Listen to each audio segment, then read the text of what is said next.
Title आपने देखा ही होगा। आज का टाइटल साफ साफ मैं कह रहा हूं कि मैं दिलाऊंगा पेंशन। और मैं दिलाऊंगा पेंशन जब मैं ये कह रहा हूं तो मैं कोई नेता नहीं हूं। जो मैं कहता हूं वो मैं करता हूं। और मैं दिलाऊंगा पेंशन, और दिल्ली में मैं दिलाऊंगा पेंशन। ईपीएस 95 पेंशनर्स को भी मैं पेंशन दिलाऊंगा दिल्ली में, और वृद्धा पेंशन वालों को भी मैं पेंशन दिलाऊंगा।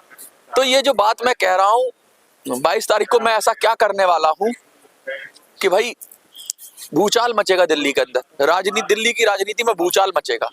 22 तारीख को मेरी प्रेस कॉन्फ्रेंस है, तो 22 तारीख को मैं कहूंगा उस विषय में। आज थोड़ा सा मैं कॉन्टेक्स्ट बताऊंगा। ये वीडियो थोड़ी सी टेक्निकल है, और ये बात बता रही है, मैं क्यों कह रहा हूं कि मैं दिलाऊंगा पेंशन।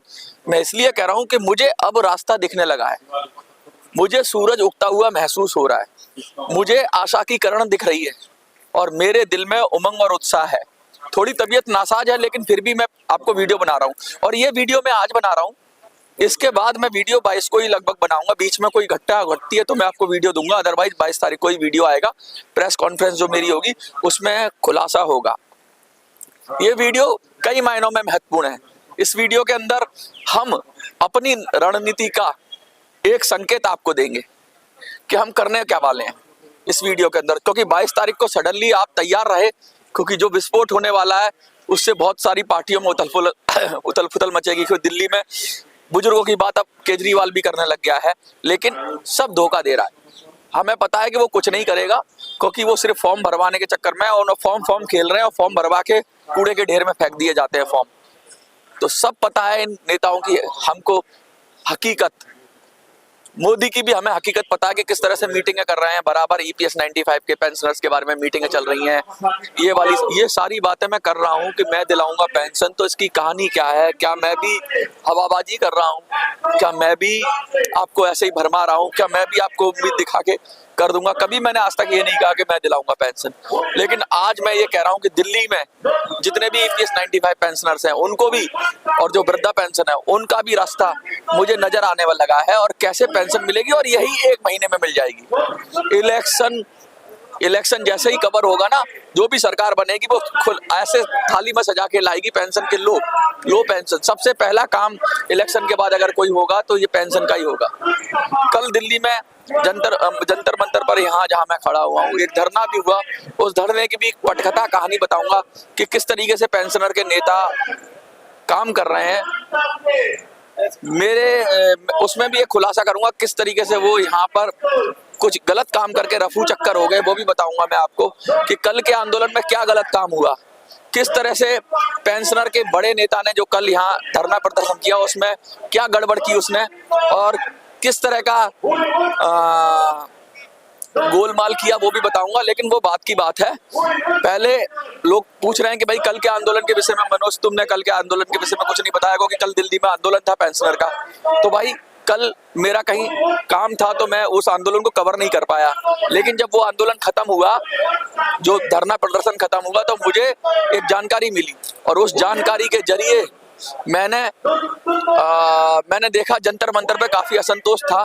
तो मैंने पूछने की कोशिश की, तो जो कहानी आई वो भी कहानी बताऊंगा, सब कुछ बताऊंगा। और पूरे दिल से आज वीडियो बना रहा हूं। आज की वीडियो कहते हैं अपने आप में एक कमाल की वीडियो है। क्यों कमाल की वीडियो? कि आज हमें वो सूरज दिख रहा है, आज हमें आशा की किरण दिख रही है, आज मुझे भी आशा की किरण दिख रही है, और आज मुझे उम्मीद है। और आज की वीडियो के बाद मुझे लगता है कि अब जो पेंशनर की बात करेगा वही देश पे राज करेगा। बहुत सारी बातें हम आज करेंगे वीडियो के अंदर। आपको वीडियो जैसी भी लगे कमेंट में लिखना, और कुछ लोगों को तो अच्छी लगेगी नहीं, उनका तो डर रही है कि हर चीज का विरोध करना, तो उनके लिए मैं कुछ नहीं कहूंगा। लेकिन आप लोगों के लिए कहूंगा। तो मैं ये कह रहा हूं कि मैं दिलाऊंगा पेंशन, और आपको ये लिखना है मैं लूंगा पेंशन। कमेंट में ये लिखना है मैं लूंगा पेंशन। लास्ट में बताऊंगा कि क्यों लिखना है ये कि मैं लूंगा पेंशन। तो मैं लूंगा पेंशन ये लिखना है आपको, ठीक है? और फिर हम बताएंगे कि कैसे मैं दिलाऊंगा, कैसे आप लेंगे पेंशन। तो चलिए विधिवत शुरू करते हैं।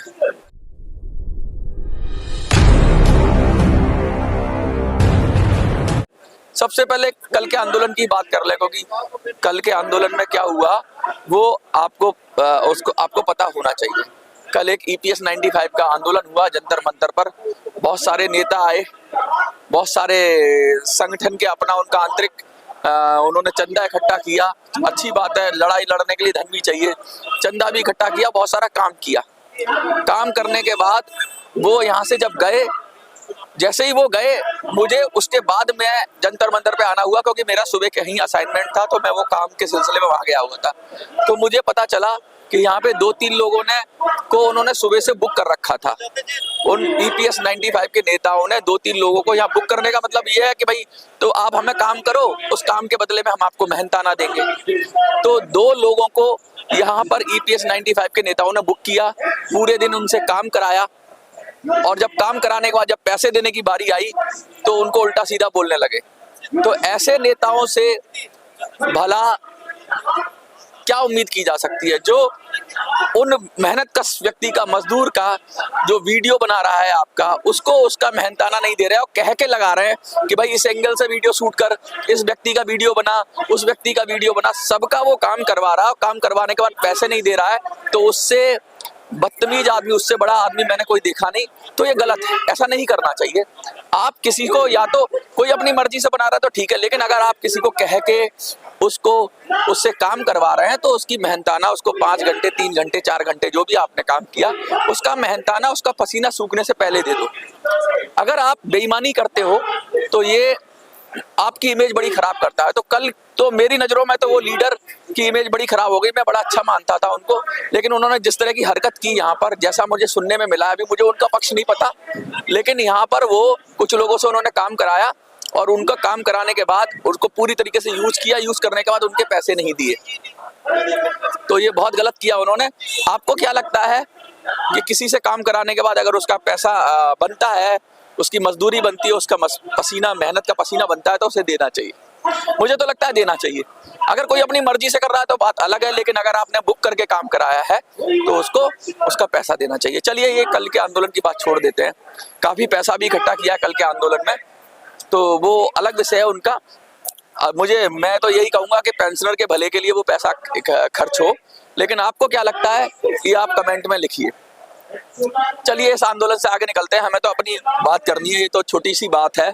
मुझे लगता है सुधार कर लेंगे वो, जो भी नेता हैं, देख रहे होंगे वीडियो, देखते भी है मेरा वीडियो, तो वो सुधार कर लेंगे और आगे से ऐसी गलती नहीं करेंगे, क्योंकि उनकी इमेज काफी, मैं नाम नहीं ले रहा हूँ, उनकी इमेज पे बहुत बड़ा डेंट लगने वाला है EPS 95 के पेंशनर की नेता की इमेज पे। अच्छा, अब हम बात करते हैं कि भाई हमारे पास ऐसा क्या है जो मैं पेंशन दिला दूंगा।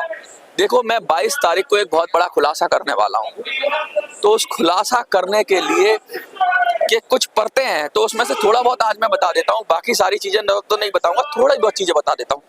सबसे पहले, अब हम ध्यान से सुनिए, बोल दूं, बहुत बड़ी बात है ये, लेकिन ये पूरी पिक्चर नहीं है, पिक्चर अभी बाकी है मेरे दोस्त। क्योंकि इस बात को कहने के बाद है ना, आप सब जो मेरे साथ खड़े थे वो सोचने पे मजबूर हो जाओगे कि मनोज अब क्या नई रणनीति लाया है। तो देखिए, कुछ रणनीति नहीं होगी अगर कुछ हमारे पास तरीके नहीं होंगे, नए आइडियाज नहीं होंगे, तो हम कामयाब नहीं हो सकते। क्योंकि हमें सत्ता वाले हमारे आइडियाज को समझ रहे हैं और डर भी रहे हैं। हमने नोटा का प्रयोग किया। नोटा हमारे एक कारगर हथियार था, जिससे हमने हरियाणा में भी उलटफेर किया, हमने महाराष्ट्र, छत्तीसगढ़ में भी उलटफेर किया। लेकिन मैंने कहा था कि दिल्ली मेरा तो गृह राज्य है, दिल्ली में मैं रहता हूँ, दिल्ली के अंदर मेरी पहुंच है, दिल्ली के अंदर मैंने चुनाव भी लड़ा है, दिल्ली के अंदर काफी हम शक्तिशाली हैं, दिल्ली के अंदर पेंशनर भी हैं, तो दिल्ली पर हम एक स्टेप आगे बढ़ेंगे। तो आज मैं ये यहाँ पर जंतर मंतर से घोषणा करता हूँ कि अब हम नोटा का उपयोग नहीं करेंगे। समझ रहे हो कितनी बड़ी बात कह रहा हूँ? अब मेरी बात देखो, ध्यान से सुनो। अब हम नोटा का उपयोग नहीं करेंगे, क्योंकि नोटा तब तक था जब तक हम थोड़े शक्तिशाली नहीं हुए थे। मुझे लगता है कि अब वो समय आ गया है कि हम शक्तिशाली हो गए हैं, और जो पेंशनर की बात करेगा वही देश पे राज करेगा। तो पहली मोटी बात यह है कि हम नोटा का उपयोग नहीं करेंगे, और जब हम नोटा का उपयोग नहीं करेंगे तो हम क्या करेंगे भाई? कुछ तो करेंगे। तो पहली बात तो ये समझ लो कि हम नोटा का उपयोग दिल्ली चुनाव में नहीं करने वाले हैं। किसी भी कीमत पे नोटा का बटन हम नहीं दबाने वाले हैं और हम अपना रास्ता शुरू करने वाले हैं, अपना रास्ता तय करने वाले हैं, अपना नया रास्ता, अपना मुस्तकबिल तय करने वाले हैं। और दिल्ली चुनाव में मैं कह रहा हूं कि हम पेंशन लेके रहेंगे और मैं दिलाऊंगा पेंशन और आप लोगे पेंशन। तो आपको कमेंट में वही लिखना है कि मैं लूंगा पेंशन। चलिए, इतनी बात होगी, नोटा का उपयोग नहीं करना चाहते तो मनोज अब करेंगे क्या? दिल्ली में हम बड़ी पॉलिटिकल पार्टियों का क्लियर कट विरोध करेंगे। कौन कौन सी पॉलिटिकल पार्टियां हैं जिनका हम विरोध करेंगे और उनका विरोध करके, उनकी पॉलिसी का विरोध करके, उनकी नीति का विरोध करके हम आगे चुनाव में जाएंगे। नोटा तो दबाएंगे नहीं तो हम चुनाव में जाएंगे। ऑब्वियस है कि जब नोटा नहीं दबाएंगे तो हम चुनाव में जाएंगे। तो बड़ी बड़ी पॉलिटिकल पार्टियां कौन कौन सी है दिल्ली के अंदर? सबसे बड़ी पार्टी है कांग्रेस, माफ करिए, सबसे बड़ी पार्टी है आम आदमी पार्टी। राज्य के स्तर से देखो, राज्य के स्तर से आम आदमी पार्टी है और दूसरी पार्टी है बीजेपी। इन दोनों के ही विधायक हैं दिल्ली के अंदर। कांग्रेस का तो खाता भी नहीं खुला है। तो कांग्रेस तो मुझे लगता नहीं है कि हम कांग्रेस का विरोध भी करें, क्योंकि कांग्रेस का वजूद ही नहीं है दिल्ली के अंदर। कांग्रेस का जितना भी वोट बैंक है वो आम आदमी पार्टी में शिफ्ट हो चुका है। थोड़ा बहुत उसका कार्यकर्ता है, कोशिश वो भी कर रही है लेकिन बहुत छोटे स्तर पे कर रही है। तो इसलिए हम कांग्रेस का विरोध नहीं करेंगे। पहली बार लोग कहते हैं कि भाई ये तो कांग्रेस का विरोधी है, इसने तो कांग्रेस हरवा दी। तो आज मैं देखो यहाँ बैठ के खड़े होकर यहाँ पर कह रहा हूं कि हम कांग्रेस का विरोध नहीं करेंगे। मनोज सुराजी का यहाँ अगर मैं कह रहा हूं तो मैं जो कहता हूं वो करता हूं। दिल्ली चुनाव में हम कांग्रेस का विरोध नहीं करेंगे, क्लियर कट मैसेज है। तो क्या कांग्रेस का समर्थन करेंगे? नहीं। कांग्रेस 3 में ना 13 में, तो हम ना उसको हम विरोध करेंगे तो उसको संजीवनी मिल जाएगी। तो कांग्रेस को तो हम क्या ही करें, वो तो अपने कर्मों से अपनी जगह पे पड़ी हुई है। अगर वो हमारी बात उठाती है, राहुल गांधी हमारी बात को आगे करते हैं, तब सोचने का विषय होगा। लेकिन अभी तक की स्थिति ये है कि हम कांग्रेस का विरोध नहीं करेंगे, ना उसके समर्थन में बात करेंगे। अब 2 पार्टियां रही, बीजेपी और आम आदमी पार्टी। भैया 10 साल से परेशान है पेंशनर। किसकी वजह से पेंशनर परेशान है? बीजेपी की वजह से परेशान है। बीजेपी की, भारतीय जनता पार्टी की वजह से परेशान है। जितने इन्होंने वादे किए हैं EPS 95 पेंशनर्स के साथ, जितना इन्होंने धोखा दिया है किसी ने नहीं दिया। और देखो, उम्मीद कर कर बीच मझधार में छोड़ देने वाला सबसे बड़ा दोषी होता है। बीजेपी ने बार बार धोखे में रखा है और EPS 95 की लीडरशिप के ऊपर हाथ रखकर उसे अपनी तरह से नचाया और बीजेपी ने आप लोगों को लगातार बेवकूफ बनाया है। तो बीजेपी का तो क्लियर कट विरोध है, बीजेपी का क्लियर कट विरोध है। अब बच गई आप, तो क्या आपका समर्थन करने की बात कर रहा हूं? अरे भैया नहीं। आम आदमी पार्टी ने पिछले 7 सालों से दिल्ली के अंदर वृद्धा पेंशन नहीं दी, बंद कर रखे फॉर्म। जब हमने अपने चुनाव लड़ा दिल्ली के अंदर, जब हमने कैंपेनिंग चलाई, जब हम बुजुर्गों के लिए गली गली गए, ये 7 सीटें हार गए दिल्ली के अंदर आम आदमी पार्टी वाले। अब इनको समझ में आया यार कि 1000, 500, 2000, 4000 वोटों से भी खेल हो सकता है। विधानसभा है, छोटे मार्जिन से जीत हार होती है। ये लोग नोटा दबाते आ रहे हैं, कहीं इन्होंने कहीं किसी का खेला कर दिया तो कहीं हमारा रायता ना फैल जाए। इसलिए इन्होंने फॉर्म खोले बुजुर्गों के, इन्होंने फॉर्म खोले। इन्होंने कहा कि 80,000 का हम कोटा बढ़ा रहे हैं, 80,000 लोगों को हम पेंशन देंगे। लेकिन तुरंत ही इन्होंने फॉर्म भी बंद कर दिए 80,000 भरते ही। अरे भाई, फॉर्म तो भरने देते सबको, इन्होंने फॉर्म भरने के अधिकार से वंचित कर दिया। अब नया क्या फॉर्म खोल दिया कि महिलाओं के लिए कभी कुछ कभी कुछ। ये रोज नई घोषणा कर रहे हैं, नया फॉर्म खोल रहे हैं और फॉर्म खोल के लोगों के से इतने फॉर्म ले लेंगे। मेरे एक सवाल का जवाब दो, क्या ये जब 80,000 बुजुर्गों को पेंशन देने की स्थिति में नहीं है तो दिल्ली की पूरी महिलाओं को क्या पेंशन दे देंगे? ये सिर्फ फॉर्म भरवाएंगे, वोट लेंगे और सगन कर देंगे। सगन का मतलब समझते हो कि जब अपनी योजना कोई लाते हैं तो कह देंगे अब हम 5,000 महिलाओं को पेंशन दे रहे हैं या हम 10,000 महिलाओं को पेंशन दे रहे हैं। तो ऊंट के मुंह में जीरा, यानी अपने कार्यकर्ता, अपने MLA के रिकमेंडेशन पे हर विधानसभा में 150 महिलाओं की पेंशन लग जाएगी। उसमें कुछ कार्यकर्ता भी हो सकते हैं, कुछ बुजुर्ग भी हो सकते हैं, या कुछ सेटिंग कर लेंगे, वो हो जाएंगे। तो अल्टीमेटली योजना भी हो जाएगी इनकी और ये कह देंगे दिल्ली में हमने महिलाओं को पेंशन दे दी। लेकिन ये सब महिलाओं को पेंशन नहीं दे सकते, ये आपको बेवकूफ बना रहे हैं सरासर। इतना फंड ही नहीं है कि सारी महिलाओं को पेंशन दे सके, क्योंकि ये बुजुर्गों को देने में ही आनाकानी कर रहे हैं, जिनका हक बनता है, अधिकार बनता है, तो ये महिलाओं को कहां से दे देंगे। ये झूठा वादा है, प्योर क्लियर कट झूठा वादा है। महिलाओं से फॉर्म भरवाएंगे और महिलाओं को उम्मीद रखे उनसे वोट कर देंगे। अगर बिजली पानी के बिल की बात करने की माफ करें तो वो हो सकता है, क्योंकि उसमें बहुत कम खर्चा आता है, लेकिन पेंशन के अंदर लंप सम 2100 रुपए की बात करना और दिल्ली की आधी आबादी को लगभग पेंशन देना, तो समझ लो कि कम से कम 40-50 लाख लोगों को पेंशन देनी पड़ेगी। और दिल्ली सरकार का पूरा बजट नहीं है इतना, अगर हर महिला को 18 साल से ऊपर की को पेंशन दे दें, इनका बजट नहीं है ये दे पाए। एक घर में 5-5 महिलाएं, 7-7 महिलाएं, 20-20 हजार एक घर को दे देना, लगभग 2000 रुपए के हिसाब से 14,000, 15,000, 17,000, ये एक इम्पॉसिबल सी बात है। और ये दिल्ली सरकार के ना तो पास इतना पैसा है और ना ये योजना लग रही है। बाद में यही होगा कि इस योजना में से कुछ लोगों को दिया जाएगा, कोटा बना दिया जाएगा, तो ये योजना भी भ्रमित करने वाली योजना है। तो हम कह रहे हैं ऐसे जनता को भ्रमित क्यों कर रहे हो। तो केजरीवाल भी मोदी का ही राह पे चल रहा है, तो हम केजरीवाल का भी विरोध करेंगे। तो हम कांग्रेस का विरोध नहीं करेंगे, क्योंकि कांग्रेस का कोई वजूद नहीं है। हम बीजेपी का विरोध करेंगे और हम केजरीवाल का विरोध करेंगे। जब हम ये सब करेंगे तो हम क्या करेंगे, और नोटा भी हम उपयोग नहीं करेंगे। तो सीधी मोटी बात यह है कि हम दिल्ली चुनाव में जा रहे हैं। अब ये प्रेस कॉन्फ्रेंस में खुलासा करूंगा कि हम दिल्ली चुनाव में कैसे जाएंगे, क्या रणनीति होगी, क्या हम किसी पॉलिटिकल पार्टी के जरिए जाएंगे, क्या हम अपनी पार्टी बापू वाली जो पार्टी है वो बना लेंगे, वो सब चीजें 22 तारीख को करूंगा। हाँ, लेकिन एक बात मैं दिल्ली के सारे इंडिपेंडेंट कैंडिडेट से कहना चाहता हूं, अगर आप दिल्ली में चुनाव लड़ने की सोच रहे हो और इंडिपेंडेंट कैंडिडेट हो, इंडिपेंडेंट का मतलब समझते हो ना, आजाद उम्मीदवार, आप आजाद हो और आपके दिल में बुजुर्गों के लिए इज्जत है, मान है, सम्मान है, और आप इस पेंशन के मुद्दे पे मेरे साथ जुड़ना चाहते हो और चुनाव लड़ना चाहते हो, तो आज मेरा नंबर नोट कर लो, मुझे संपर्क कर लो। मैं आपको से एक काम बोलूंगा, आप वो काम कर देना पेंशनर के लिए, फिर मैं सारे पेंशनर का वोट आपको डलवाऊंगा। जिस विधानसभा में आप कहोगे मैं आपको जिता के लाऊंगा, और जिता के नहीं लाऊंगा तो इतना वोट डलवा दूंगा आपको, बाकी आप भी डलवाना अपनी तरफ से। तो आज मनोज सुराजी इस वीडियो के माध्यम से दिल्ली में चुनाव लड़ने वाले सारे इंडिपेंडेंट के साथ छोटी पार्टियों को भी मैं बुलावा दे रहा हूँ। छोटी पार्टियां मतलब जिनका कोई एमएलए नहीं है, कांग्रेस, बीजेपी और आम आदमी पार्टी को छोड़कर जितनी भी पार्टियां, मैं सबको बुला रहा हूँ, सबके कैंडिडेट्स को बुला रहा हूँ। आ जाओ, मुझसे संपर्क कर लो, मैं आपको वोट दिलाऊंगा। लेकिन मेरा एक काम करना पड़ेगा, वो मैं बताऊंगा आपको।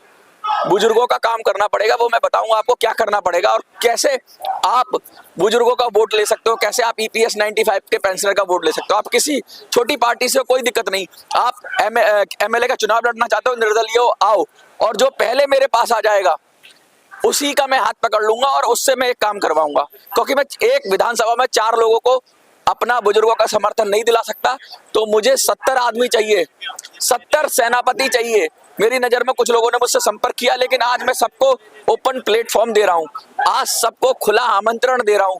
दिल्ली में चुनाव लड़ने वाले सभी लोगों को कहना चाहता हूं कि भैया 22 तारीख तक आप मुझसे संपर्क कर लो। मेरा नंबर वही है 8375009595। व्हाट्सएप करिए, इस पर कॉल मत करना। 8375009595।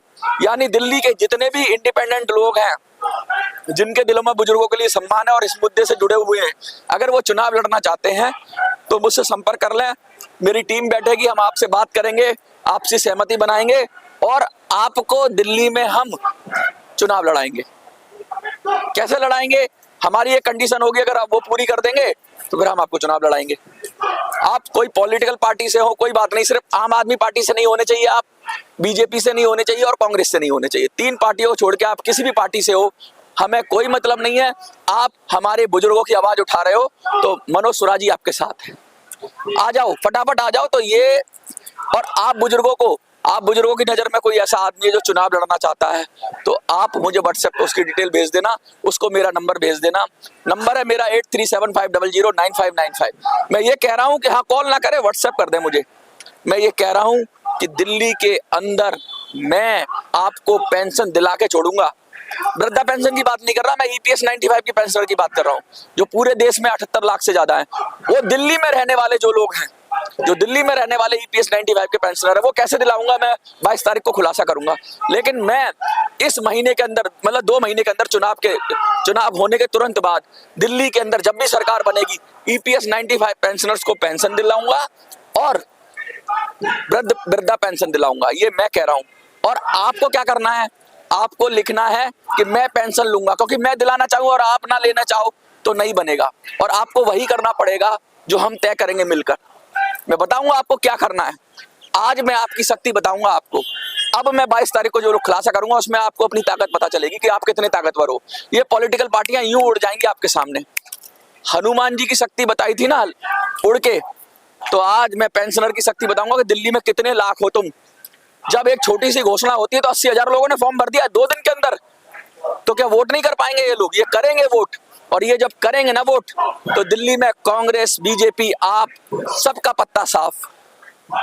कांग्रेस, बीजेपी, आप सबका पत्ता साफ। और जो पेंशनर की बात करेगा वही दिल्ली पे राज करेगा। लिख दो मैं लूंगा पेंशन। तो आज आपको लिखना है कमेंट के अंदर, मैं लूंगा पेंशन, और 22 तारीख का इंतजार करो। और जो लोग चुनाव लड़ना चाहते हैं मुझे संपर्क कर ले मेरे नंबर पर। देखते रहिए मिनी संसद।